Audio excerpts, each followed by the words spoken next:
हम लोग स्टार्ट करते हैं न्यूटन लॉ मोशन। ठीक है, न्यूटन का सेकेंड लॉ ये था बराबर एम ए। ठीक है, अगर रिलेशन निकालना हो तो एफ नेट अपान एम। ठीक है, एफ नेट अपान एम। एफ नेट क्या होता है देखते हैं।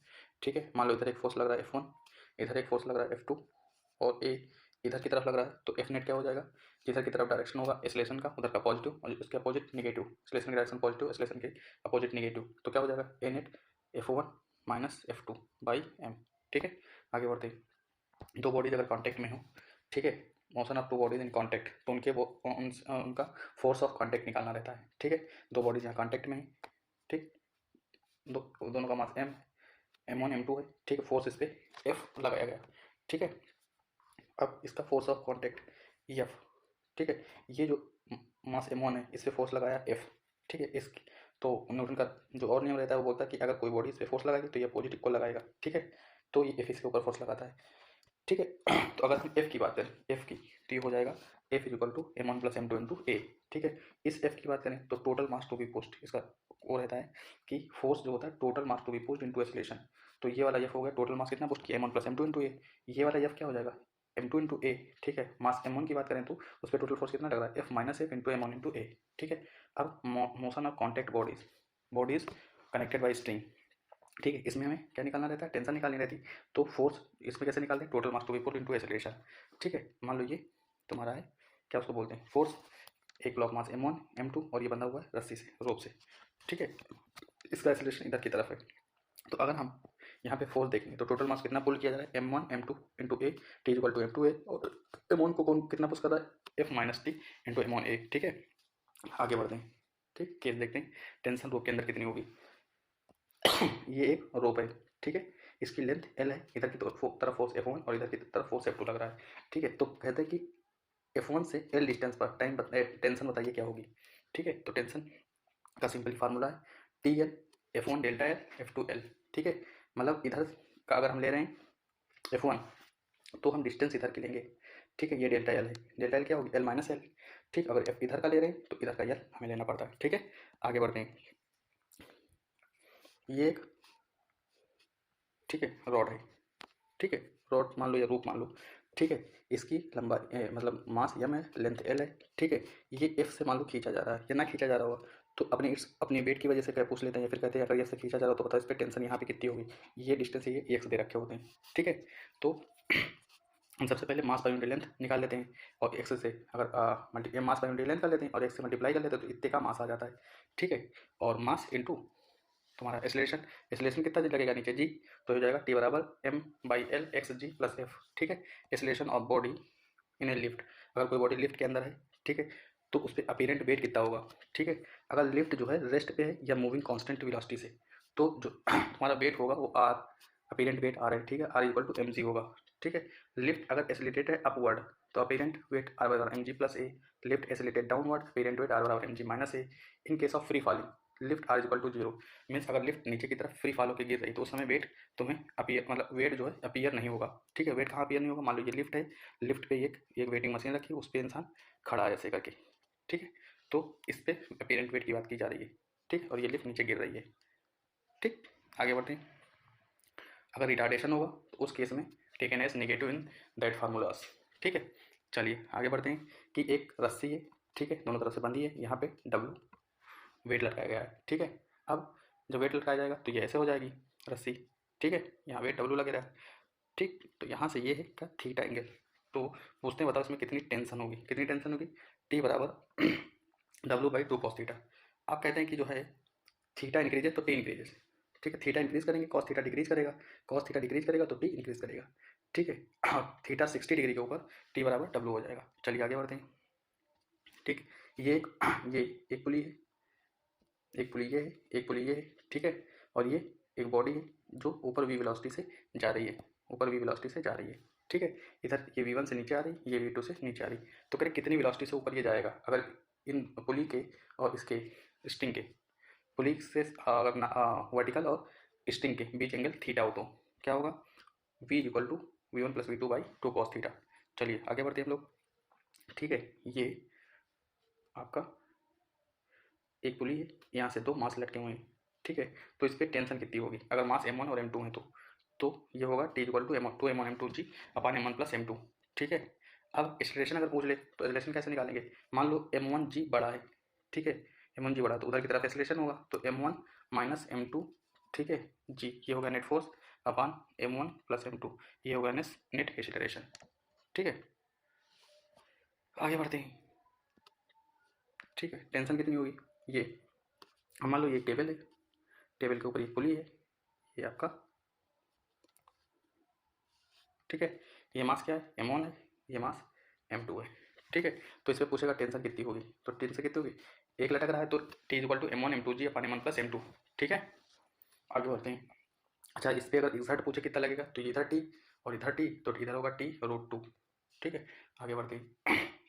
मान लो एक रोप है, इस पर कोई बॉडी चढ़ रही है, क्लाइंब कर रही है, मान लो पहले स्लाइड करेगी, तो मिनिमम एक्सेलरेशन पूछते हैं कितना रखें कि बॉडी सेफली नीचे स्लाइड कर जाए, तो body sliding down T V equal to M G minus m a minimum. T V क्या है, ब्रेकिंग स्ट्रेंथ है कि रस्सी कितनी टेंशन पे टूट जाएगी। ठीक है, बॉडी इज क्लाइंबिंग, अगर बॉडी चढ़ रही है तो ए मैक्स कितना रखें, T equal to M G plus m a max.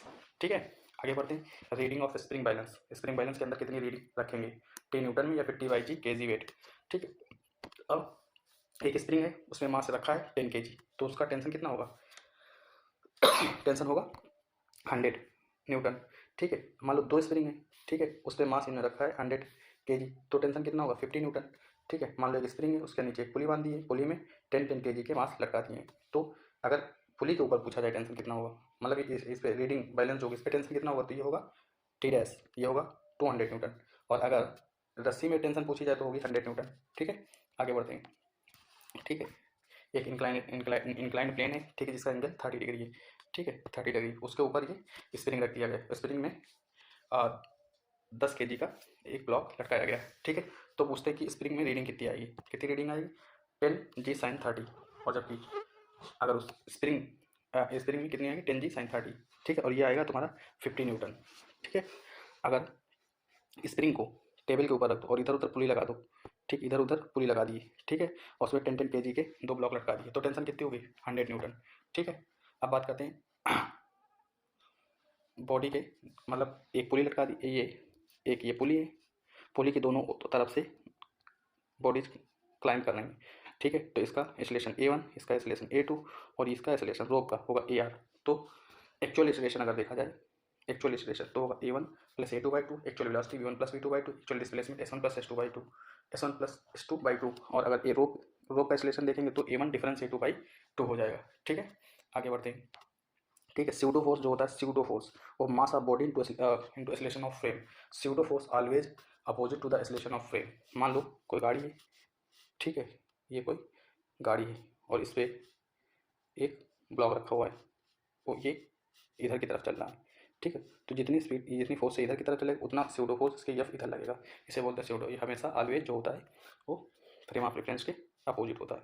चलिए हम लोग पढ़ेंगे फ्रिक्शन इलेक्ट्रोमैग्नेटिक फोर्स होता है फ्रिक्शन। ठीक है, इलेक्ट्रोमैग्नेटिक फोर्स होता है। ठीक, स्टैटिक फ्रिक्शन की बात करें लिमिटिंग फ्रिक्शन, ठीक, और एक काइनेटिक फ्रिक्शन होता है। ठीक, तो इन सब की बात करते हैं। तो मान लो एक ब्लॉक है ऐसे रखा हुआ है, ठीक है, इस पर कोई फोर्स लगा रहे हैं और ये नहीं चल रहा है, तो उस समय जो फोर्स लगेगा उसे बोलेंगे, इसके बीच में जो फ्रिक्शन फोर्स लगेगा उसे स्टैटिक फ्रिक्शन। जब जस्ट चलने वाला होगा तो उसे लिमिटिंग फ्रिक्शन, और जब ये चल देगा तो इसे बोलेंगे काइनेटिक फ्रिक्शन। ठीक है, तो स्टैटिक फ्रिक्शन को हम लोग निकालते कैसे हैं, ठीक है, F s is equal to F applied. ठीक है, जितना हम एफ अप्लाइड करेंगे उतना ही स्टैटिक फ्रिक्शन रहेगा। ठीक है, जितना एफ अप्लाइड करेंगे उतना स्टैटिक फ्रिक्शन रहेगा। बस इतना ध्यान रखना कि ये एफ लिमिटिंग से छोटा हो। ठीक, एफ अप्लाइड, अगर एफ लिमिटिंग से बड़ा हुआ एफ अप्लाइड तो ये चल देगा। ठीक है, तो हमें चेक करना रहेगा कि ये स्टैटिक में है कि लिमिटिंग, ये काइनेटिक में, तो हम सबसे पहले लिमिटिंग निकालेंगे म्यू एस आर। ठीक है, फिर हम अगर देखेंगे कि अप्लाइड से ज़्यादा लिमिटिंग बड़ा है तो इसका मतलब ये स्टैटिक में है। ठीक है, आगे बढ़ते हैं। एफ फ्रिक्शन फोर्स जो होता है वो एरिया ऑफ कॉन्टैक्ट पे इंडिपेंडेंट होता है। ठीक है, कॉन्टैक्ट के ऊपर नहीं डिपेंड करता है। चलिए आगे बढ़ते हैं। एक ब्लॉक रखा है, ठीक है, ये एक ब्लॉक रखा हुआ है सरफेस पे, इधर की तरफ, ठीक है, फोर्स मान लो इधर की तरफ एफ लगाते हैं, ये एक ब्लॉक रखा हुआ है, ठीक है, इधर की तरफ फोर्स एफ लगाते हैं तो रिएक्शनरी फोर्स एफ आता है इधर। ठीक है, और इधर इसकी मतलब फ्रिक्शन फोर्स एफ आता है, और एक रिएक्शनरी फोर्स आर ऊपर जाता है। ठीक है, और ये हुआ आर नेट। तो आर नेट की बात करो तो क्या होगा, under root R square plus F square. अगर हम यहाँ से नॉर्मल से एक एंगल फाई ले लें आर नेट के बीच, तो tan फाई इक्वल टू क्या होगा, एफ बाई आर, और एफ क्या होगा म्यू एस आर। तो ये आर आर कैंसिल हो जाएगा, फाई इक्वल टू क्या tan म्यू एस। ठीक है, या फिर theta, that is the angle of friction. ठीक, F is the frictional force, R is the normal reaction. ठीक है, अगर ये काइनेटिक फ्रिक्शन होगा तो एफ के is equal to mu k are. अब पूछते हैं कि कोफिशिएंट ऑफ फ्रिक्शन में कौन बड़ा कौन छोटा होता है। ठीक है, तो ये हमें राकेश याद करना है। ठीक है, म्यू सबसे बड़ा होता है, फिर म्यू के, फिर म्यू आर क्या होता है, रोलिंग फ्रिक्शन। ठीक, रोलिंग फ्रिक्शन। ठीक है, इसकी वैल्यू म्यूस की होती है 0 to 1। ठीक है, 0 से 1 तक की होती है। टेन फाइव म्यूस होता है। फाइव क्या होता है, एंगल ऑफ फ्रिक्शन, या फिर टेन थीटा म्यूस, तो theta is the angle of friction. आगे बढ़ते हैं। ठीक है, mu s is equal to 0 means phi is equal to 0 degree. ठीक है, अगर म्यूस की वैल्यू 1.58 तो मतलब फाइव की वैल्यू 30 डिग्री। 1.732 फाइव की वैल्यू 60 डिग्री। हम 10 की वैल्यू रखेंगे और हमें फाइव की वैल्यू पता चल जाएगी। ठीक है, आगे बढ़ते हैं। आर इक्वल टू क्या होता है, normal reaction, m g cos theta. अगर ये इंक्लाइंड प्लेन के ऊपर रखा हुआ तो अगर अब बात करते हैं कि ये एक इंक्लाइंड प्लेन है, ये थीटा है, ये आपका रखा हुआ है ब्लॉक, इस पर नॉर्मल रिएक्शन इधर आर होगा, इधर की तरफ एम जी कॉस थीटा। ठीक, इधर की तरफ एम जी साइन थीटा। ठीक है, एम जी साइन थीटा। ठीक है, और इधर की तरफ फ्रिक्शनल फोर्स लगेगा। ठीक है, अब मान लो जो थीटा है वो बराबर है फाइव के। ठीक, एंगल ऑफ फ्रिक्शन के, ये थीटा। ठीक है, तो ये कंडीशन होगी लिमिटिंग की। लिमिटिंग में F is equal to mu s R m g sine theta. अगर थीटा जो है वो छोटा है फाइव से, टेन थीटा छोटा है टेन फाइव से, मतलब म्यूस से छोटा है, तो स्टैटिक फ्रिक्शन होगा F is equal to M g sine theta. अगर फाइव बड़ा है, थीटा बड़ा है फाइव से, मतलब म्यूस छोटा हो गया जो फ्रिक्शन फोर्स है, तो काइनेटिक हो जाएगा F is equal to mu k R. ठीक है, आगे बढ़ते हैं। Acceleration of body on rough inclined plane. ठीक है, रफ इंक्लाइंड प्लेन के ऊपर मान लो ये एक बॉडी है और एक रफ इंक्लाइंड प्लेन के ऊपर रखा है, तो मोशन, ओ सॉरी, इंक्लाइंड प्लेन है। ठीक है, ये एक बॉडी है, रफ इंक्लाइंड प्लेन में अगर मोशन अप द प्लेन होगा तो a equal to minus g sine theta plus mu k cos theta. अब ऊपर जाता था तो प्लस होता था ना, तो यहाँ पे माइनस, और ये तो एक्सीलरेशन माइनस होता था, तो हम minus g plus mu k cos theta कर लेंगे। Motion down the plane a equal to g sine theta minus mu k cos theta. यहाँ पे जी पॉजिटिव है और अंदर निगेटिव है, जो कि डाउन में होता है। ठीक, अगर हॉरिजॉन्टल सरफेस पे हो रहा है ये सब, तो motion on horizontal surface a equal to minus mu k g. ठीक है, आगे बढ़ते हैं। अब सवाल आता है कि मान लो, ठीक है, ये एक इंक्लाइन प्लेन है, यहाँ पे फॉर स्लाइडिंग अगर मान लो स्लाइड करवा रहे हैं इस पर। ठीक है, if friction present on incline surface, अगर इस पर कुछ नहीं है, स्मूथ है, तो टाइम टी लग रहा है। ठीक है, और अगर इस पर फ्रिक्शन है तो बोल रहे हैं कि फ्रिक्शन म्यू के है, मान लो म्यू के, तो एन टी टाइम लग रहा है। तो पूछते हैं बताओ ये थीटा क्या होगा, या थीटा दे देते हैं तो पूछते हैं म्यू के क्या होगा। तो फिर उसके लिए फार्मूला है mu k tan theta, one bracket में one minus one by n square. ठीक है, आगे बढ़ते हैं। ठीक है, ये एक टेबल है, ये एक टेबल बनी हुई है। ठीक, टेबल पे एक चेन लटकी हुई है। कह रहे कि ये वाला जो फोर्स है आपका म्यू एस आर, कह रहे कब तक कि ये म्यू एस आर इसको रोके रहेगा, कितना फोर्स, कितनी चैन को नीचे लटका दें, मैक्सिमम चैन को, कि ये इसको रोके रहे। ठीक है, y is the maximum length of chain hold out slide the table without sliding, ये स्लाइड ना करे, कितनी चैन को नीचे लटका सकते हैं मैक्सिमम। तो कितनी चैन को, मान लो ये वाई लेंथ हम लटका सकते हैं नीचे, टोटल लेंथ यल थी, और इस पर जो कॉफिशेंट ऑफ फ्रिक्शन है वो म्यू एस है, तो y by L mu s upon one plus mu s. तुम्हें पता है कि एल बड़ा है तो नीचे वन प्लस म्यू एस हो जाएगा। ठीक है, आगे बढ़ते हैं। ये एक दीवार है, दीवार पे ये आपका ब्लॉक है, कह रहे हैं इस पर कितना एफ मिनिमम लगाएं। ठीक है, कि ये ब्लॉक रुका रहे। ठीक है, नीचे गिरे ना, तो कितना लगाएंगे, F minimum equal to M G plus mu s. कैसे, ठीक है, अगर मान लो हम लगाते हैं इस पर एफ, ठीक है, तो mu s are upon M G और एफ इक्वल टू आर, तो यहाँ पे क्या हो जाएगा, F m g equal to mu s R, F minimum into mu s into m g. ठीक, आर की जगह हमने रख दिया एफ मिनिमम, तो यहाँ से आ गया एफ मिनिमम एम जी प्लस म्यू एस। आगे बढ़ते हैं।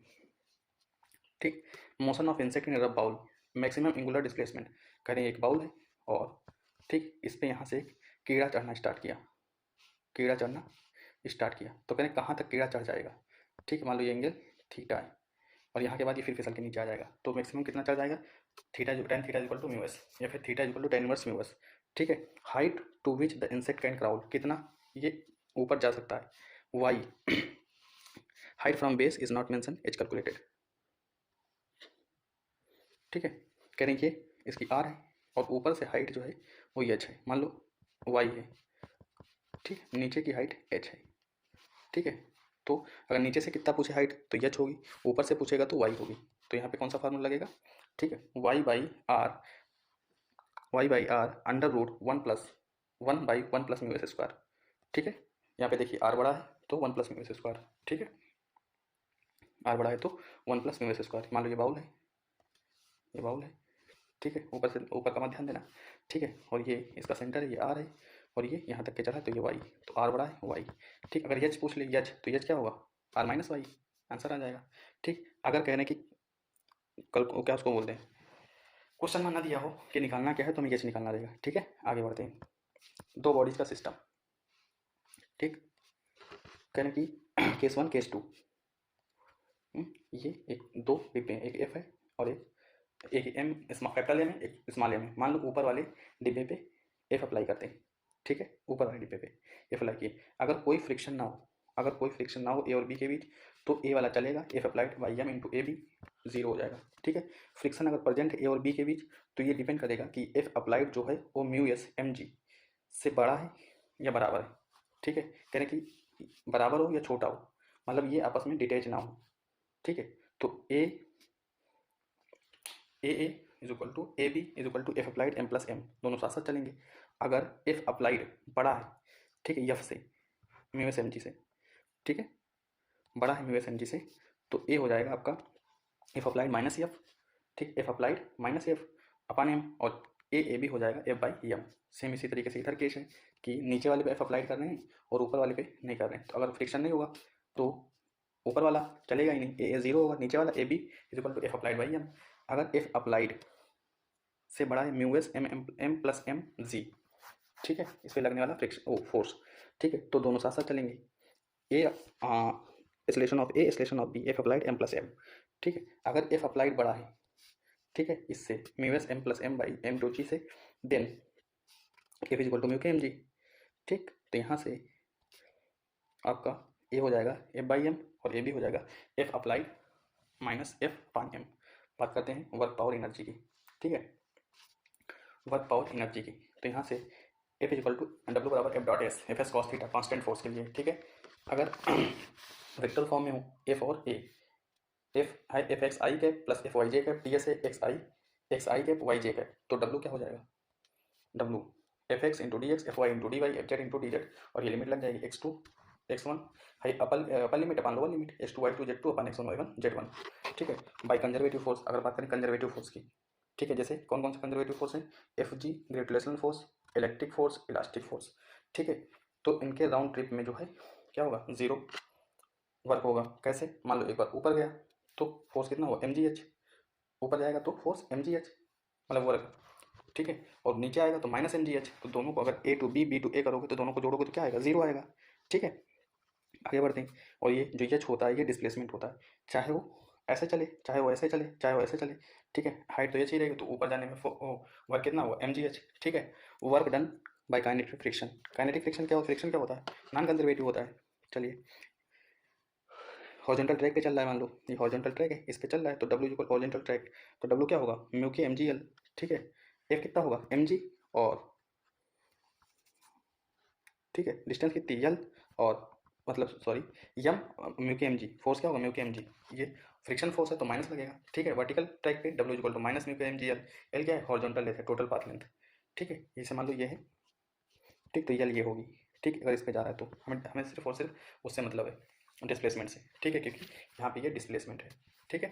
आगे बढ़ते हैं, अब इसमें अगर राउंड ट्रिप करोगे, इसमें राउंड ट्रिप करोगे, मान लो ये रोड है, ये ए है, ये बी है, यहाँ से यहाँ गए, फिर यहाँ से यहाँ आए, तो यहाँ से यहाँ तक जाने में क्या, म्यू के एम जी एल, यहाँ से इधर आने में म्यू के एम जी एल, दोनों माइनस म्यू के M G L minus mu के एम जी एल, दोनों को जोड़ दोगे तो क्या आएगा, minus mu K two M G L, minus two mu के एम जी एल, ठीक है। आगे बढ़ते हैं, एनर्जी, काइनेटिक एनर्जी होती है half M U square.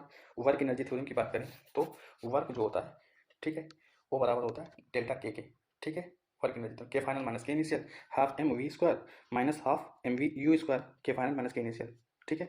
Potential energy की बात करो तो पोटेंशियल एनर्जी जो होता है वर्क ये होता है U is equal to M G H, ठीक है, एम जी एच, या फिर हम कह सकते हैं डेल्टा, वर्क एनर्जी थ्योरम से delta U is equal to minus W conservative, ठीक है।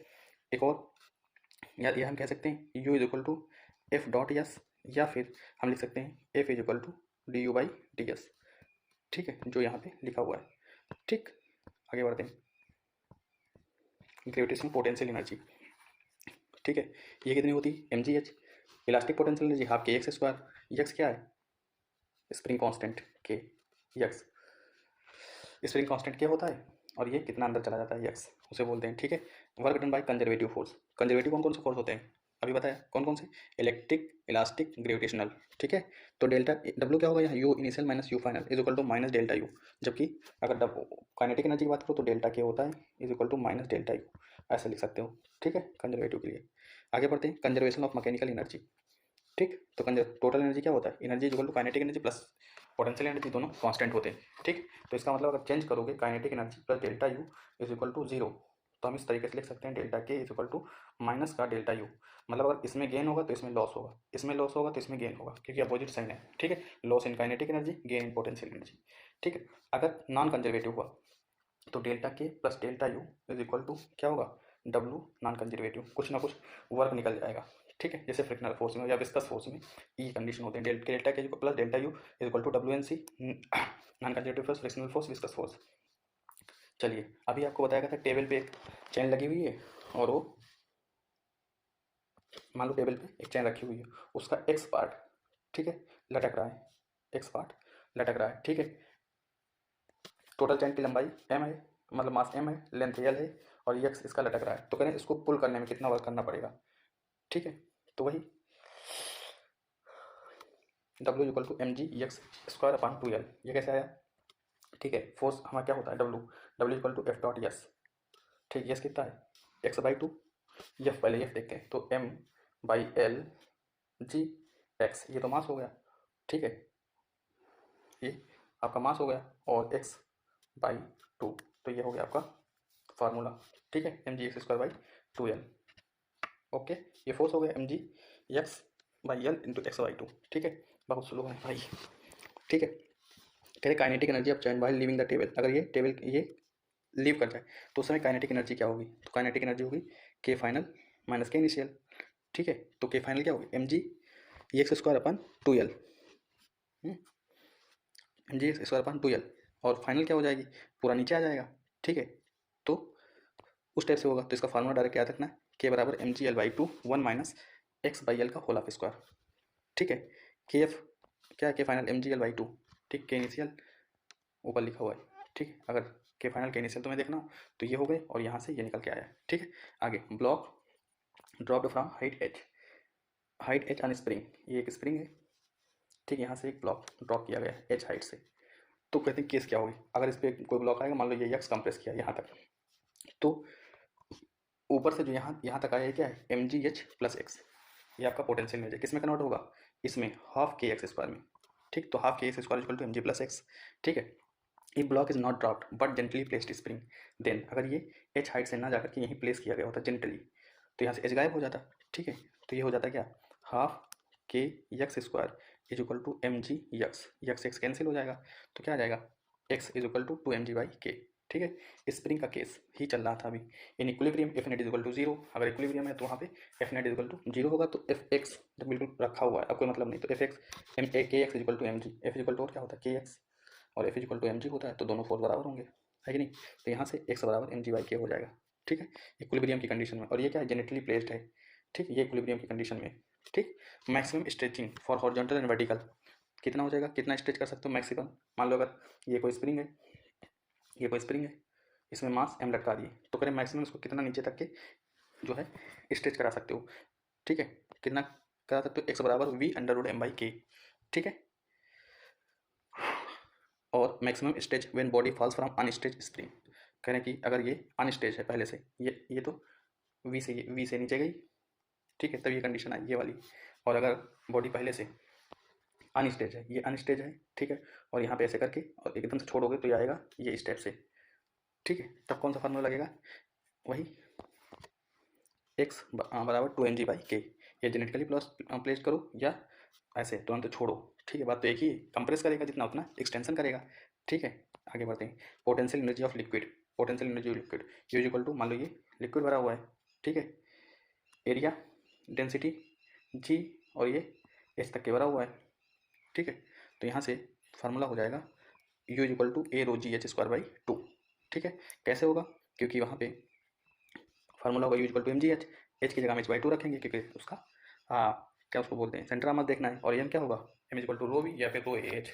ठीक है, आगे बढ़ते हैं, work done, work done by pumping work done by gravity in pumping out all the water from a tank, या फिर increasing water level from H1 to from increasing water level अगर इंक्रीज करो तो क्या करो, H1 से H2 ले जा रहे हो तो, ठीक है, क्या होगा, फिर इक्वलाइजिंग वाटर लेवल, ठीक है। तो सबसे पहले हम बात करते हैं वर्क डन पंप करेंगे तो, ठीक है, तो जितना पोटेंशियल एनर्जी है, जितनी पोटेंशियल एनर्जी है उतना ही वर्क करना पड़ेगा हमें पूरे वाटर को बाहर निकालने के लिए, ठीक है। W/A/G² 2, ठीक, कोई दिक्कत नहीं। इक्वलाइजिंग वाटर लेवल, अगर वाटर लेवल आप इक्वलाइज कर रहे हैं मतलब ये H1 भरा हुआ है, ठीक है, यहाँ पे ये H2 भरा हुआ है, ठीक है, इन दोनों को जोड़ दो तो कितना वर्क करना पड़ेगा, तो जो वर्क करना पड़ेगा वो करना पड़ेगा W=A/ρg H1 - H2 का होल ऑफ स्क्वायर बाई 4, ठीक है। आगे बढ़ते हैं, power, average power, P average equal to W/T या F.V, ठीक है। अगर F वेक्टर दिया हो और वेलोसिटी वेक्टर दिया हो तो हम पावर निकाल सकते हैं, ठीक, कैसे, डॉट प्रोडक्ट से, ठीक। कुछ यूनिट्स हैं देख लो, एक आर्ग इक्वल टू 10⁻7 जूल, ठीक है, 1 calorie equal to 4.2 joule, 1 electron equal 1.6 into 10⁻19 joule, 1 kilo watt equal to 3.6 into 10⁻6 joule, 1 horse power equal to 746 watt, ठीक है। चलिए ऑटोमोबाइल केस, कोई ऑटोमोबाइल केस होता है तो उसकी पावर कांस्टेंट होती है, ठीक है, पावर कांस्टेंट होती है। तो हम अगर देखें W=12 m², और W की जगह हम PT लिख सकते हैं, तो V इक्वल टू क्या होगा, √PT/m। तो सवाल पूछता है कि V किसके डायरेक्ट प्रोपोर्शनल होगा, V किसके प्रोपोर्शनल होगा, तो जाहिर सी बात है T1/2 के, ठीक है। इन ऑटोमोबाइल केस क्योंकि पावर कांस्टेंट होती है, अगर गाड़ी को लिए हो तो उसकी कितनी कैपेसिटी है ये तुम्हें पता है पहले से, ठीक है। अब डिफ्रेंसिएशन करेंगे तो S2 मतलब अगर पूछे वेलोसिटी की टाइम कितना प्रोपोर्शनल T/2, S क्या हो जाएगा, ठीक है, तो T=3/2, कैसे, क्योंकि इसमें ऐड कर देंगे +1, ठीक है, क्योंकि dV/dt करेंगे ना, ऐसे करके इंटीग्रेशन करेंगे ना, अगर इसे निकालेंगे तो, ठीक है। Then we calculate VAS and T from above relation by use of integration and differentiation. चलिए मान लो कोई पंप मोटर है, ठीक है, उस पर आप वो V वेलोसिटी से दे रहा है, V वेलोसिटी से पानी दे रहा है, ठीक है, हमें NV चाहिए, ठीक है, तो कितना फोर्स लगाना पड़ेगा, ठीक, F'=N²F, ठीक, N² गुना तुम्हारा, ठीक है। अगर पावर कितनी बढ़ाना पड़ेगा, N³/P, मतलब N³ गुना पावर बढ़ानी पड़ेगी, तो N गुना वेलोसिटी बढ़ेगी, ठीक है। आगे बढ़ते हैं, efficiency, P output input into 100, power क्या होता है, आउटपुट/इनपुट इंटू 100, इफिशियंसी जो होती है, टाइप ऑफ इक्विलिब्रियम, ठीक है। इक्विलिब्रियम की बात करो तो फॉर इक्विलिब्रियम F=0 तो du/ds=0। स्टेबल इक्विलिब्रियम की बात करें तो यू मिनिमम होगा, अनस्टेबल इक्विलिब्रियम की बात करें तो यू मैक्सिमम होगा। जितनी ज़्यादा पोटेंशियल एनर्जी उतनी ज़्यादा अनस्टेबिलिटी, ठीक है। मान लो ये कोई चीज़ मान लो यहाँ रुकी हुई है, यहाँ पे रुकी है, इसको थोड़ा सा ऐसे धक्का दोगे नीचे आ जाएगी, ठीक है। कोई चीज़ अगर मान लो फ्रेम पे है, ठीक है, तो वो ज़्यादा स्टेबल मतलब स्टेबल इक्विलिब्रियम में, ये किस में, अनस्टेबल इक्विलिब्रियम में, ठीक है। न्यूट्रल इक्विलिब्रियम में यू कांस्टेंट होता है, ठीक है।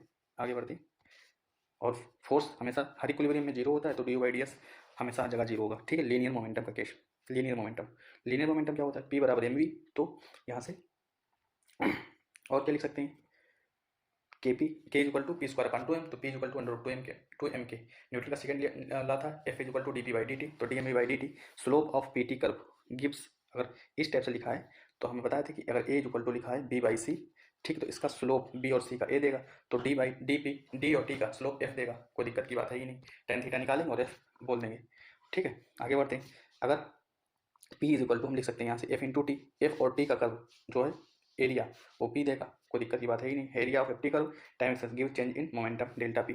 Law of conservation of linear momentum, करें अगर F 0 है तो ΔP 0 होगा, इसका मतलब P फाइनल P इनिशियल होगा, ठीक। चलिए केस देखते हैं, ठीक,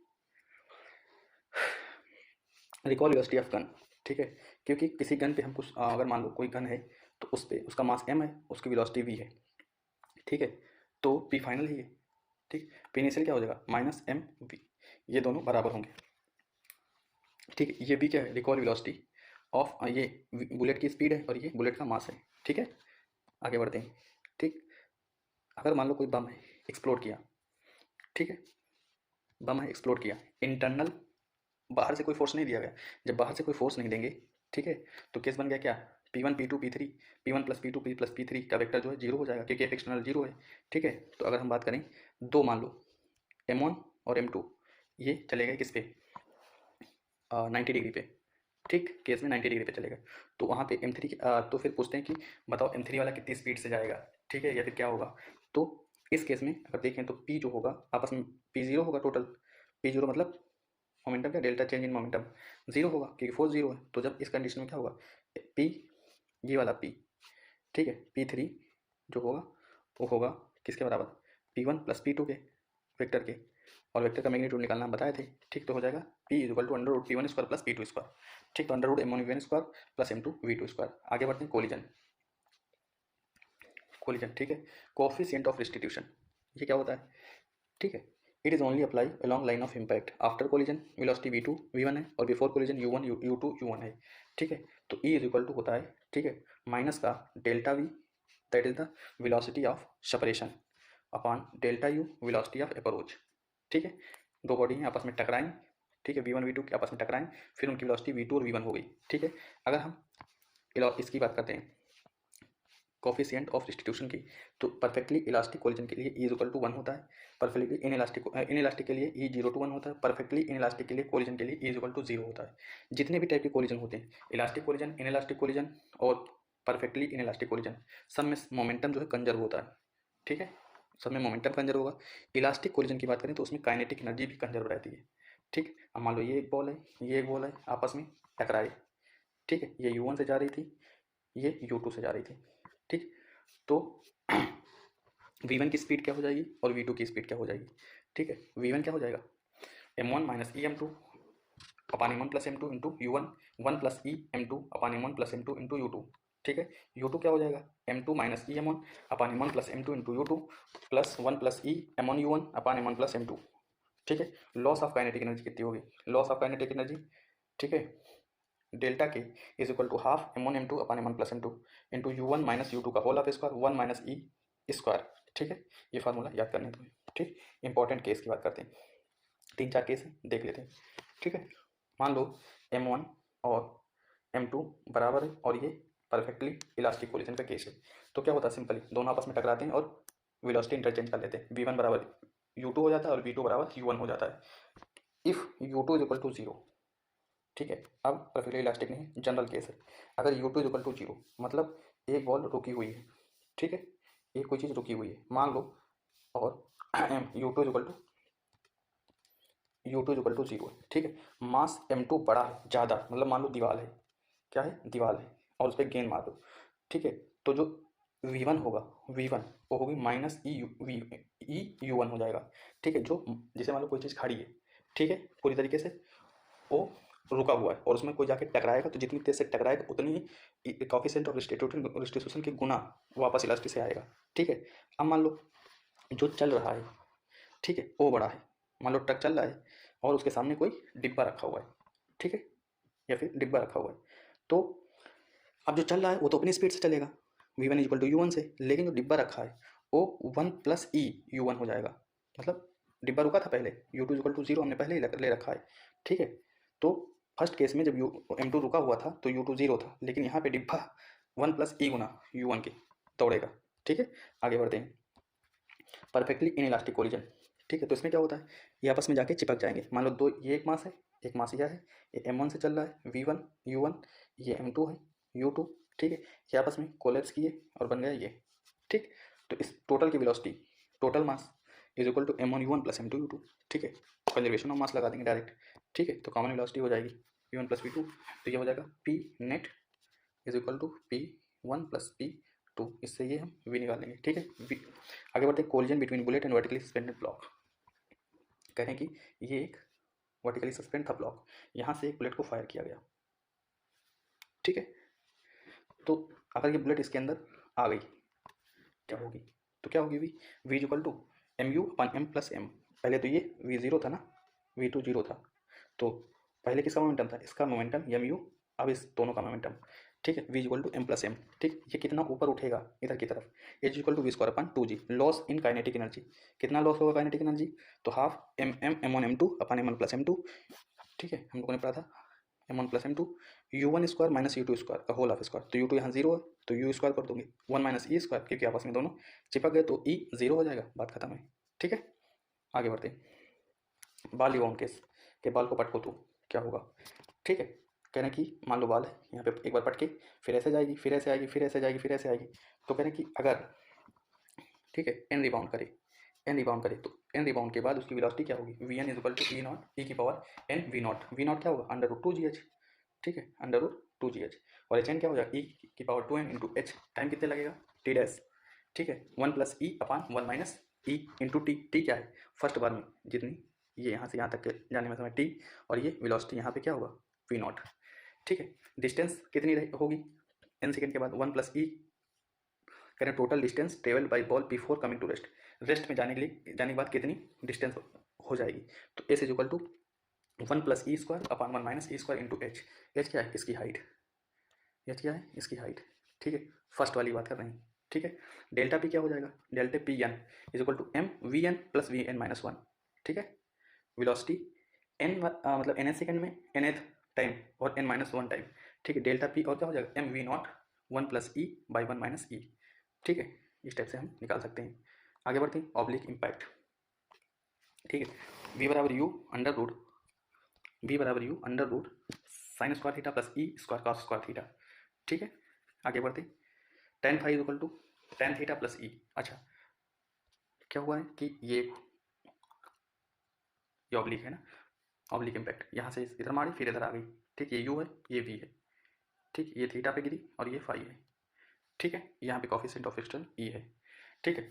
तो ये v क्या हो जाएगी, v equal to U under root sine square theta plus E square cos square theta.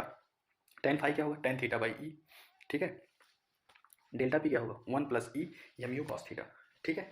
अगर आउट में है, इन में है, मतलब यहाँ पे है थीटा, तो कॉस लगेगा, और अगर थीटा यहाँ दिया हुआ है तो साइन लगेगा, इतना ध्यान रखना है, ठीक है। डेल्टा पी निकालते समय delta P is equal to तब लिखेंगे 1+e M U sine theta. जब थीटा कहाँ हो, मान लो अगर ऐसे थीटा इधर हो तो कॉस थीटा, और अगर थीटा इधर हो तो साइन थीटा वर्टिकल से, ठीक है। आगे बढ़ते हैं, variable mass system, variable mass system, ठीक है, कि टाइम के साथ मास जो है वो घट बढ़ रहा है, ठीक है। तो ये हो जाएगा, मतलब एक रॉकेट है, रॉकेट में कुछ फ्यूल भरा हुआ है, ठीक है। मास dm/dt, टाइम t में मास m निकल ले रहा है बाहर, ठीक है। F is equal to force on rocket, V R is the velocity of exhaust, V is the velocity of rocket, of thrust equal to th mg plus a। तो यहाँ पे हम देख लेंगे कि रॉकेट के बारे में, ठीक है। रॉकेट के ऊपर फोर्स कितना लगेगा, F is equal to v r by into dm/dt, ठीक। इस पर थ्रस्ट कितना लगेगा, अब thrust t h equal to M G plus a, क्योंकि ऊपर जा रहा है, t h equal to F के बराबर हो सकता है। एक्सेलरेशन रॉकेट पे कितना होगा, v r by m d M by D t minus g, ठीक, अगर जी प्रेजेंट है तो, ठीक है, जी प्रेजेंट है तो। आगे बढ़ते हैं, ये मास क्या हो जाएगा, m is equal to m naught minus d M by D t into t. Time में कितना मास बाहर आ जाएगा, d M by D t क्या, rate of ejection of gases, ठीक है। वेलोसिटी क्या हो जाएगी, v is equal to we naught plus v are log E M naught upon m, ठीक है। वी नॉट क्या है, जनरली जीरो होती है, इनिशियल स्पीड जनरली जीरो होती है, ठीक है। तो हम V are log E M naught upon M भी कह सकते हैं, ठीक। कन्वेयर बेल्ट, ठीक है, कि कह रहे हैं एक बेल्ट है कन्वेयर बेल्ट, ऐसे चलती कन्वेयर बेल्ट, ठीक है। इस पर कोई मास रख दो, ठीक है, ड्रॉप कर रहे हैं constantly D M by D T से, तो कह रहे हैं स्पीड वी मेंटेन करने के लिए कितना फोर्स चाहिए, तो कितना फोर्स चाहिए, F is equal to V D M by D T, ठीक है।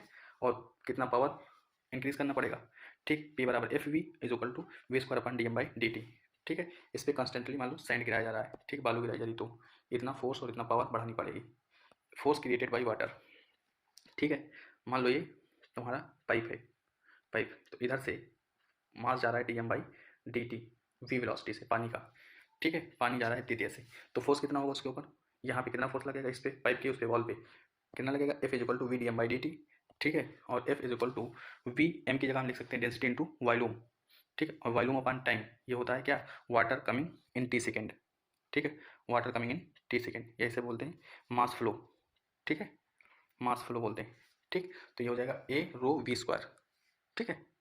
आगे बढ़ते हैं, ठीक है, आगे बढ़ते हैं, फोर्स ऑन गन, अगर एन बुलेट फायर कर रहे हैं गन से पर सेकेंड, तो फोर्स ऑन गन, गन के ऊपर कितना फोर्स लगेगा, F is equal to N M V, target के ऊपर कितना फोर्स लगेगा, 1+e एन एम वी, ठीक है। सेंटर ऑफ मास देखते हैं, ठीक है, पोजिशन ऑफ सेंटर ऑफ मास, ठीक है। सेंटर ऑफ मास कैसे देखते हैं, मान लो ये एक यहाँ पे एक मास यहाँ, एक मास यहाँ है, ठीक है, m2, तो RCM का होगा, ठीक है। RCM मास एक यहाँ है, एक मास यहाँ है, m1 m2, ठीक है। ये R1 वेक्टर, ये R2 वेक्टर, तो पोजिशन सेंटर ऑफ मास, ठीक है, तो ये हो जाएगा r c M equal to m one are one plus M two r two upon M one plus M two. ऐसे इसी तरीके एक्स सी एम क्या होगा, m one x one plus M two x two upon M one plus M two. Y सी m है m one y one plus M two y two upon M one plus M two. Z c m हो जाएगा M one Z one plus M two Z two upon M one plus M two. ठीक है, आगे बढ़ते हैं। अगर मान लो, ठीक है, दो मास है, एक m1 और एक m2 डिस्टेंस l पे रखे हुए हैं। ठीक है, तो m1 से जो डिस्टेंस सेंटर ऑफ मास की दूरी, m1 से सेंटर ऑफ मास की दूरी x1 इज इक्वल टू क्या हो जाएगा m2l अपान m1 प्लस m2। ठीक है, इस वाले फार्मूले से। ठीक, अगर हम देखेंगे x2 मतलब m2 से सेंटर ऑफ मास की दूरी तो हो जाएगा m1l अपान m1 प्लस m2। ठीक, आगे बढ़ते हैं, क्योंकि उस समय हम इसको ओरिजिन मानेंगे अगर x1 निकालेंगे तो। ठीक है, चलिए शिफ्टिंग ऑफ सेंटर ऑफ मास, ये वैसे कोर्स से हटा दिए, फिलहाल पढ़ लेते हैं। ठीक है, एक मास m1 है, एक मास m2 है, इसकी ये इधर डेल्टा x1 चला, वेलोसिटी v1 चला, इधर वेलोसिटी v2 चला, डेल्टा x2 चला। ठीक है, क्योंकि f internal f external zero है, सब कुछ काम f इंटरनल हो रहा है। ठीक है, वेलोसिटी ऑफ सेंटर v जो है वो एक्सटर्नल वो जीरो है, तो मोमेंट फाइनल मोमेंटम और इनिशियल मोमेंटम भी जीरो होंगे। तो डेल्टा x1 क्या होगा m2 into delta l1 plus m2। तो यहाँ से v1 क्या होगा m2 v relative upon v1 plus v2। v1 actually the velocity of m1 और delta x1 is the actual displacement of m1। ठीक है, इसी तरीके से x2 m1 into delta l अपान m1 प्लस m2 और v2 जो होगा m1 v रिलेटिव अपान m1 plus m2। Delta l क्या है, रिलेटिव डिस्प्लेसमेंट कि कितना ये इधर से चला और उतना चला, उसका कितना चला, दोनों का रिलेटिव डिस्प्लेसमेंट। वी रिलेटिव कैसे, अगर दोनों अपोजिट डायरेक्शन से आ रहे हैं तो v1 प्लस v2 हो जाएगा। इसी तरीके से डेल्टा l इधर से कितना चला उधर से कितना चला वो निकाल लेंगे। आगे बढ़ते हैं कि सेंटर में मास ऑफ जॉइंट बॉडीज, एक इसका और एक इसका। मान लो जॉइंट बॉडीज, इसका सेंटर ऑफ मास यहाँ, इसका सेंटर ऑफ मास यहाँ है। ठीक है, कोई दिक्कत। मान लो यहाँ पे m1 x1 ये m1 है। ठीक है, सेंटर ऑफ मास इसका ये x1 है यहाँ से। ठीक है, ये x2 है। ठीक, तो y xcm क्या हो जाएगा, xcm equal to m1 x1 plus m2 x2 upon m1 plus m2। ycm क्या हो जाएगा m1 y1 plus m2 y2 upon m1 plus m2। ठीक है, सेंटर ऑफ जॉइंट बॉडीज। आगे बढ़ते हैं, centre of mass remainder when part of the body removed. ठीक है, कहने की मान लो एक बॉडी ये है, ठीक है, दूसरी बॉडी ये है। पहले सेंटर ऑफ मास यहाँ था, यहाँ। ठीक, इसका सेंटर ऑफ मास है। ठीक है, m1, इसका सेंटर ऑफ मास है x1 y1। ठीक है, इसका सेंटर ऑफ मास है x2 y2। इसका मास m1 है, इसका मास m2 है। ठीक, इतनी ये बॉडी जो है रिमूव करके बाहर कर ली गई। ठीक है, ओके। अब इसका सेंटर ऑफ मास कहाँ होगा, इस वाली बॉडी का सेंटर ऑफ मास कहाँ होगा। ठीक है, रिमाइंडर पार्ट, तो X C M is equal to m1 x1 minus m2 x2 upon m1 minus m2। Y C M is equal to m1 y1 minus m2 y2 upon m1 plus m2। ठीक, motion of centre of mass, अगर v1 और v2 चले तो क्या होगा, V C M is equal to हो जाएगा m1 v1 plus m2 v2 upon m1 plus m2। A C m हो जाएगा। ठीक, मतलब एक्सीलरेशन ऑफ सेंटर ऑफ मास। ठीक, सेंटर में का acceleration m1 a1 plus m2 a2 अपान m1 प्लस m2।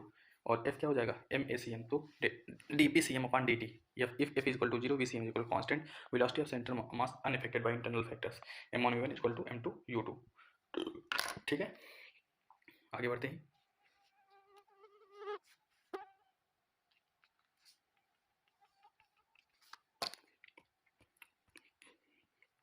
रोटेशन, ठीक है, rotation motion. Moment of inertia क्या होता है, आई बराबर एम आर स्क्वायर। ठीक है, आर क्या है, perpendicular distance of particle from axis of rotation. ठीक है, परपेंडिकुलर डिस्टेंस है from axis of rotation. Radius of variation क्या होता है, ठीक है, k equal to under root I by M. ठीक, theorem of parallel axis, theorem of parallel axis ये क्या होता है, I equal to I c m plus m a square. ठीक है, पैरेलल एक्सिस का मतलब क्या हुआ कि मान लो ये एक बॉडी है, ठीक है, इसका सेंटर ऑफ मास इधर है आई सी एम। ठीक, और निकालना है हमको इसके टर्म। ठीक है, तो पैरेलल एक्सिस थ्योरम लगाएंगे यहाँ से ए square.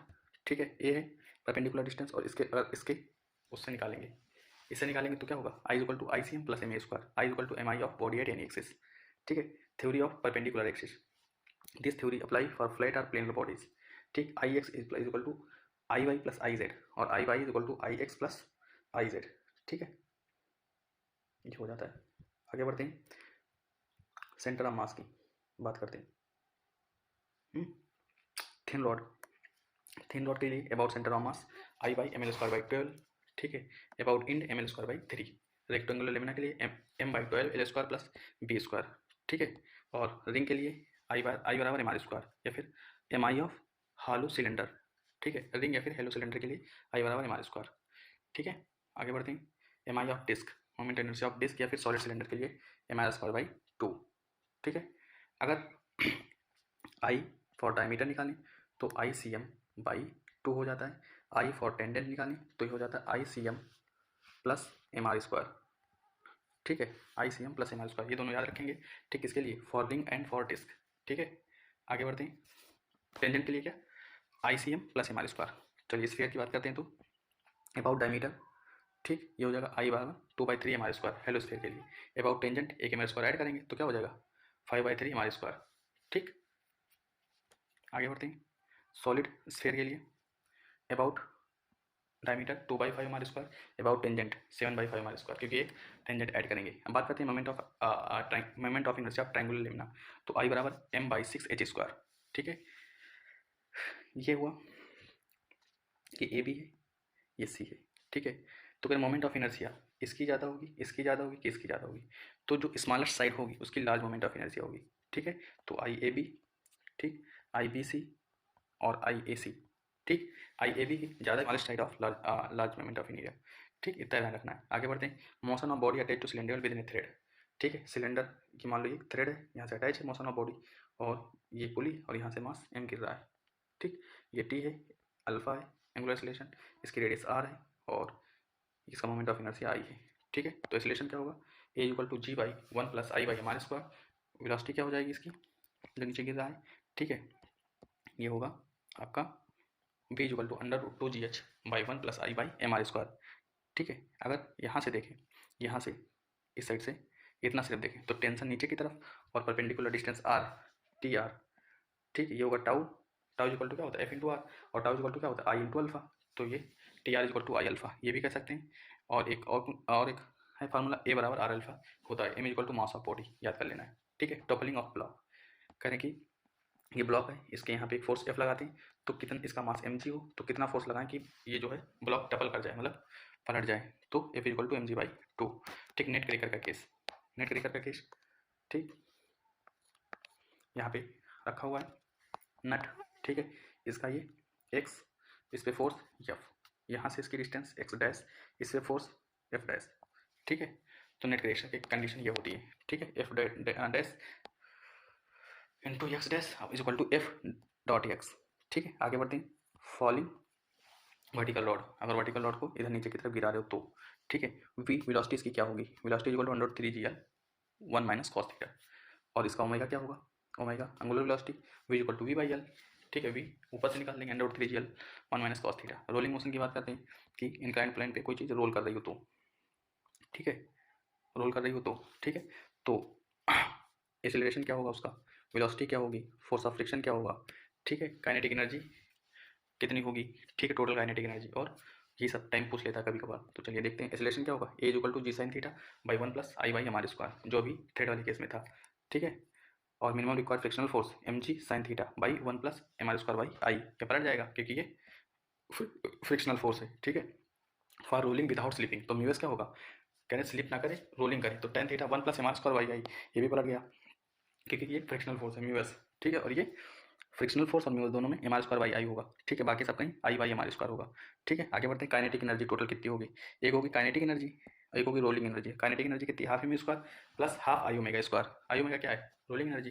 v = √2gh/I + mr²। Velocity हो जाएगी, टाइम क्या होगा 1/sin θ √2h/g 1 + I/mr²। चलिए आगे बढ़ते हैं ग्रेविटेशन में, ठीक है।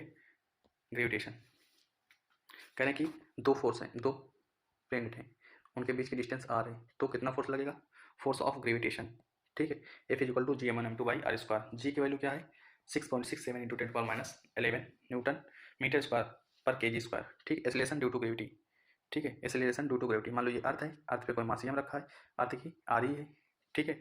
इस पे acceleration due to gravity g कितना लगेगा, तो g = हो जाएगा gmi/re², ठीक है। मास ऑफ अर्थ, ठीक है, at surface of earth, r is the distance between centre of body, gmi/re²।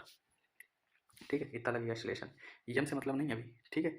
A body is distance at R, अगर बॉडी जो है आर डिस्टेंस पे हो तो जी डैश कितना लगेगा, मतलब तब जो है एक्सेलरेशन ड्यू टू ग्रेविटी कितनी लगेगी, g dash equal to G M E by are square. Centre से हम नापेंगे हमेशा आर को, ठीक, फॉर टू प्लेनेट, अगर दो प्लेनेट हो तो जी वन अपन जी टू क्या होगा, M two upon M one are one by R two का होल स्क्वायर, ठीक है, कोई दिक्कत ही नहीं है। कहाँ से, यहाँ से, क्योंकि जी कॉन्स्टेंट होता है।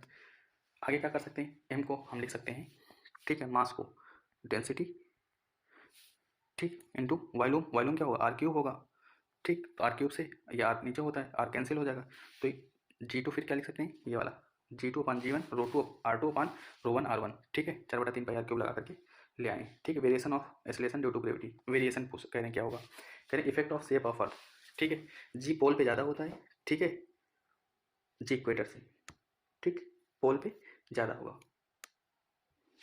आगे बढ़ते हैं, कितना ज़्यादा होगा, जी पोल पे ज़्यादा होता है, पोल याद रखने के लिए क्या, गुड़िया प्यारी, कभी इक्वेटर पे जी जो होता है पोल पे ज़्यादा होगा, ठीक, इक्वेटर पे नहीं, तो पोल पे कितना ज़्यादा होगा, शेप की वजह से 0.018 मीटर स्क्वायर, मीटर पर second square. Effect of rotation, effect of rotation की वजह से कितना ज़्यादा होगा, at equator lambda equal to 0, at pole lambda equal to 90 degree. तो फार्मूला निकालने के लिए होता है g dash equal to g minus r e omega square का स्क्वायर लेमडा, ठीक है, ये फार्मूला होता है। जबकि अगर निकालोगे तो जी पोल पे क्या आएगा, जी इक्वेटर प्लस 0.34, यहाँ पे रोटेशन की वजह से 0.034 और सेप की वजह से 0.018 मीटर पर सेकेंड स्क्वायर ज़्यादा होती है पोल पे, ठीक है। तो अगर हम टोटल देखेंगे तो कितना हो जाएगा, दोनों effect G pole equal to G equator plus 0.52, याद करने के लिए हम याद कर सकते हैं, ठीक, 18 दूनी 36, 18 54, ठीक है, ऐसे सेप की वजह से, रोटेशन की वजह से, दोनों की वजह से एस आर बी बैच होता है, सुपर रैंकर बैच, ठीक है।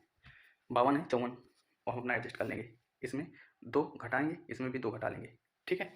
आगे बढ़ते हैं क्योंकि वो आगे हैं, आगे बढ़ते हैं, कह रहे हैं अगर अर्थ स्टॉप रोटेशन, रोटेशन करना स्टार्ट कर दे तो ओमेगा 0 हो जाएगा, ओमेगा 0 होगा, जी इंक्रीज कर जाएगा, सो वेट इंक्रीज एक्सेप्ट पोल, ठीक, पोल को छोड़ के सब कहीं वेट इंक्रीज करने लगा स्टार्ट कर देगा, क्योंकि पोल पे पहले से कॉस कॉस 90 मतलब जी 0 है, इस वाली इक्वेशन से मान लो जी डैश है, ठीक है, g are e omega square cos, ठीक है, और तुम्हारा लेमडा कॉस लेमडा है, तो पोल पे ये तो पहले से 0 है, माइनस यहाँ माइनस है, ये तो पहले 0 है पोल पे, ठीक, अगर ये ओमेगा घटेगा, ये घटेगा ओमेगा, तो जी डैश इक्वल टू जी हो जाएगा, अगर इसे स्टॉप रोटेट करना बंद कर दे तो ओमेगा 0 हो जाएगा, तो ये 0 हो जाएगा, ठीक, तो जी डैश जी के बराबर हो जाएगा, तो जितना पोल पे होगा ना उतना सब कहीं हो जाएगा अगर अर्थ रोटेशन करना स्टार्ट बंद कर दे तो, ठीक। आगे बढ़ते हैं,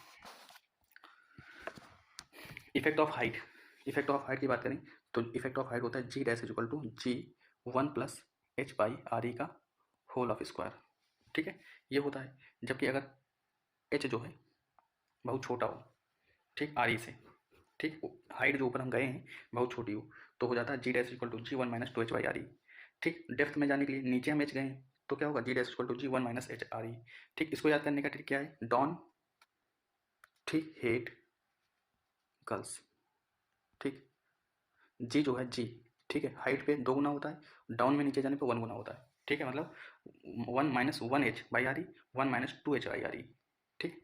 आगे बढ़ते हैं, intensity of gravitational field, intensity of gravitational field, तो ई बराबर क्या होगा, एफ बाई एम, ठीक है, न्यूटन पर के जी, या फिर अगर हम जी का मान रखें तो जी M I M by are square होता है, तो एम हट जाएगा, जो ये मास रखा है इसके ऊपर ये कैंसिल हो जाएगा, तो ई क्या हो जाएगा, E is equal to ji M I by are square, ठीक है। ये क्या है, इंटेंसिटी ऑफ ग्रेविटेशनल फील्ड, और वो क्या था, फोर्स, ठीक है।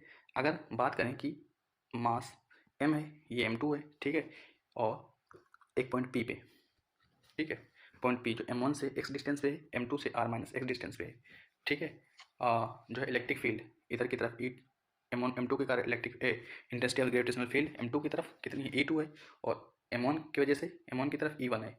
तो पूछते हैं कि बताइए कि जो है x कहाँ पे होगा, पॉइंट p जहाँ पर नल पॉइंट हो, इलेक्ट्रिक फील्ड एक दूसरे को कैंसिल करें, ठीक है, नल पॉइंट पूछा है यहाँ पे, तो नल पॉइंट के लिए क्या, x बराबर R by under root m2 upon m1, ठीक है। डिस्टेंस कहाँ से लेंगे, m1 से लेंगे, ठीक है, यहाँ पे माइनस नहीं लेंगे क्योंकि यहाँ पे माइनस एम पाया ही नहीं जाता है, ठीक है, वो इलेक्ट्रिक फील्ड में लेंगे, ठीक, जब इलेक्ट्रिक फील्ड पढ़ेंगे तब। ग्रेविटेशनल पोटेंशियल एनर्जी, ठीक, ये क्या होगा, v equal to W by M joule per K g, ठीक है, डब्ल्यू क्या होगा, कितना वर्क हमें करना पड़ेगा, ठीक, उसे बोलेंगे वर्क, किस चीज़ में वर्क, कि इस एम को इनफाइनाइट तक ले जाने में। मान लो आर डिस्टेंस पे है, अब उसे इनफाइनाइट पे ले जाना है, तो डब्ल्यू क्या होगा, g m n m upon r. A से इनफाइनाइट ले गए, इनफाइनाइट से एम में लाएंगे तो वर्क कितना होगा, minus G M M by are. ठीक है, इनफाइनाइट से ग्रेविटेशनल पोटेंशियल एट ए पे अगर देखें तो minus gravitational potential at A देखें तो कितना होगा, minus G M by r, कि gravitational potential energy minus infinite, कहने की ग्रेविटेशनल पोटेंशियल क्या होता है, किसी मास को इनफाइनाइट से ए पॉइंट तक लाने में किया गया वर्क जो होता है, ठीक है, वर्क उसे बोलते हैं, ठीक है, ग्रेविटेशनल पोटेंशियल। ठीक, ये हो गया। आगे बढ़ते हैं, ग्रेविटेशनल पोटेंशियल एनर्जी क्या होगी, वही वर्क जो होगा उसे बोलते हैं gravitational potential energy, d u equal to minus G M M by are. ठीक, g gravitational potential body on earth surface, surface of earth की बात करें, यहाँ पे कितनी होगी ग्रेविटेशनल पोटेंशियल एनर्जी, तो minus G M by R E. ठीक है, ये body is height h above the earth surface, अगर यहाँ पे ठीक एच हाइट पे, तो क्या g M M by R E plus H, negative sign हमेशा लगाते हैं, इतना ध्यान रखना।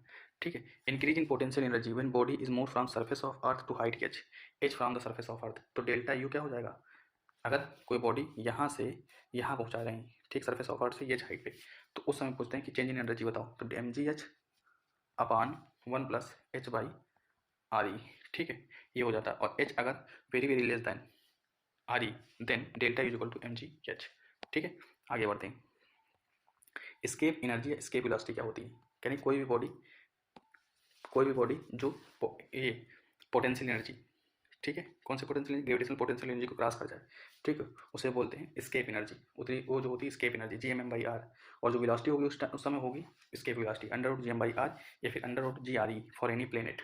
ठीक है, g is the acceleration due to gravity at distance r from the centre of mass m. ठीक है, तो यहाँ से ये हो जाएगा v is equal to under g M by are, V is equal to under 1 by root R. ठीक है, because G M R constant for given planet. ठीक है, for the surface of earth, अगर सर्फेस ऑफ अर्थ की बात करें तो V is equal to under root G M E by are E, G का मान पता है, एम ई का मान पता है, आर ई का मान पता है। ठीक है, अगर हम इसको देखें तो जी आर ई भी लिख सकते हैं, इसको जी आर ई भी लिख सकते हैं, कहाँ से, जी इज इक्वल टू क्या होता है, G M E by R E square. ठीक, तो जी एम ई की जगह हम लोग जी आर ई स्क्वायर रख सकते हैं, और जी का मान हमें पता है कितना होता है 9.8, आर ई का मान 6400, दोनों को गुणा मार देंगे, आंसर आ जाएगा 11.2 किलोमीटर पर सेकेंड। ठीक, ये होगा एस्केप वेलोसिटी।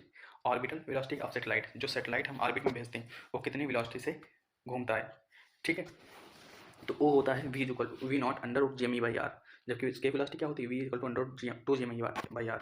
ठीक है, तो यहाँ से हम कह सकते हैं यहाँ से, और ए आर क्या होता है, आर ई प्लस एच होता है, तो G M e upon r ई प्लस एच, या फिर g R E square upon r ई प्लस एच, ऐसे भी बोल सकते हैं। वी नॉट अगर हम यहाँ से कैलकुलेट करेंगे तो हो जाएगा 8 किलोमीटर पर सेकेंड, तो V is equal to under root two we not, कहने कि अगर हम रूट टू गुना वेलोसिटी बढ़ा दें सेटेलाइट की तो अर्थ को क्रॉस कर जाएगा, स्केप कर जाएगा। ठीक है, जाहिर सी बात है, इतनी गुना और बढ़ा दो तो if orbital velocity of satellite revolving close to the earth made root 2 times, ठीक है, इंक्रीज 41.4% या काइनेटिक एनर्जी डबल कर दी, the satellite will be escape, निकल लेगी वो। ठीक है, आगे बढ़ते हैं, time period of revolution of satellite. ठीक है, तो टाइम पीरियड क्या होता है, 2 pi R upon V naught, we naught हमको पता है, वी नॉट वैल्यू रख देंगे यहाँ पे। ठीक है, आंसर आ जाएगा T equal to 2 pi under root R cube upon G M E, T 2 pi under root R E plus H का whole cube upon G M E, T equal to 2 pi R E plus H का whole cube upon G R E square. ठीक है, यहीं से ये निकल के आता है, T square directly proportional to A cube. ठीक है, आगे बढ़ते हैं, if satellite revolving close to the earth surface then time period T equal to 2 pi R E plus R E by G. ठीक है, तो ये 1.4 आवर 84.6 मिनट, या फिर 1 hour 24 minute 36 second. Energy of satellite की एनर्जी क्या होगी, वही U equal to minus G M M by R, K equal to G M M by 2 R. ठीक है, तो टोटल एनर्जी क्या होगी, minus G M M by 2 R, ये क्या है, ये फुल है, ये हाफ है, तो ये हाफ हो जाएगी, आधा घटा देंगे, तो काइनेटिक एनर्जी और पोटेंशियल, ये टोटल एनर्जी बराबर होगी, पोटेंशियल एनर्जी और काइनेटिक एनर्जी की बात करें तो के बराबर यू बाई 2 हो जाएगा। इसी तरीके से E is equal to potential energy by 2 हो जाएगा। ठीक है, बाइंडिंग एनर्जी, कनेक्ट अगर सेटेलाइट को बांधे रखना है तो कितनी एनर्जी उसे देना पड़ेगा, there plus G M M by 2 R. ठीक है, इतनी एनर्जी उसे उसके पास रहना चाहिए, तब वो वहीं पर रुकेगी, नहीं तो गिर जाएगी। केपलर्स लॉ, ठीक है, केपलर्स लॉ क्या होता है कि law of planetary motion, first law कहता है कि एवरी प्लेनेट जो होता है रिवॉल्व करता है अराउंड द सन, ठीक, इन इलिप्टिकल ऑर्बिट, और सन जो होता है is at one of its foci of ellipse, इसे बोलते हैं लॉ ऑफ ऑर्बिट। कहते प्रत्येक जो है, ठीक है, प्लेनेट सन के चारों तरफ घूमता है, ठीक है, इन इन इलिप्टिकल ऑर्बिट, और सन के फोकस पे रहता है। ठीक, दूसरा क्या है, केपलर सेकंड लॉ, कहते speed of planet in its varies in such way, ठीक है, radius vector joining the planet sweeps out equal area in equal time interval in time. कहने की स्पीड तो चेंज होती रहती है, v1 v2 होती रहती है, लेकिन फिर भी देखें जो इक्वल टाइम में इक्वल एरिया कवर करता है। ठीक है, कोई दिक्कत? तो मतलब D A by D T, D A by D T, D A by D T जो होता है ए हाफ वी आर के बराबर होता है। ठीक है, हम कह सकते हैं कि radius vector of planet sweeps equal area in equal time interval. ठीक है, या फिर V max upon V minimum R upon R P, D A upon D T is equal to L by two M constant V R. अगर हम लोग convert करें तो L by two M आएगा। L is the angular momentum, angular momentum of planet of satellite is always constant respect to their shape and orbit. ठीक है, fourth rule क्या है, मतलब थर्ड रूल, थर्ड रूल जो है स्क्वायर ऑफ टाइम पीरियड जो होता है वो डायरेक्टली प्रोपोर्शनल होता है। ठीक है, डायरेक्टली प्रोपोर्शनल होता है cube of semi major axis of ellipse, semi major axis of ellipse के। ठीक है, तो ये तुम्हारे तीनों केपलर्स के ला थे। ठीक, आगे बढ़ते हैं, देख लेते हैं थोड़ा सा और बचा है। ठीक है, अगर पॉइंट सोर्स हो, पॉइंट सोर्स तो ई मतलब intensity of gravitational field E और potential G M by are square minus G M by R होता है। इसका ग्राफ ऐसा होगा और इसका ग्राफ ऐसा होगा। ठीक है, देखिए स्फेरिकल सेल के लिए आर बड़ा है आर से आउटसाइड, तो ये हो जाए G M by are square V equal to minus G M by are. ठीक, आर बराबर आर सरफेस एरिया, तो is equal to G M by are square V equal to minus G M by R. R अगर छोटा है are से inside, ठीक है, radius से, तो E is equal to zero होगी। ठीक, अंदर की तरफ, और V equal to minus G M by are. ठीक, तो इसका ग्राफ ई का ये होगा और वी का ये होगा। देखिए यहाँ पे ई जीरो है। ठीक है, आगे बढ़ते हैं, spherical distribution of solid sphere, R बड़ा है outside G M by are square V equal to minus G M by R. R बराबर आर सरफेस एरिया, सरफेस पे तो वही same condition G M by are square V minus G M by are. और R inside अगर देखा जाए तो minus, यहाँ पे वी हो जाएगा G M by R cube into R, V जो है हो जाएगा minus G M by R three R square minus R square upon two R square. इसका ग्राफ ये, ठीक है, ये ग्राफ हो जाएगा, ये वाला ग्राफ ई का हो जाएगा और ये वाला पोटेंशियल का हो जाएगा। ठीक है, ये थोड़ा ध्यान देने वाला है, बाकी ऊपर वाले तो ऐसे नॉर्मल है। ठीक है, तो यहाँ से ये खत्म हुआ।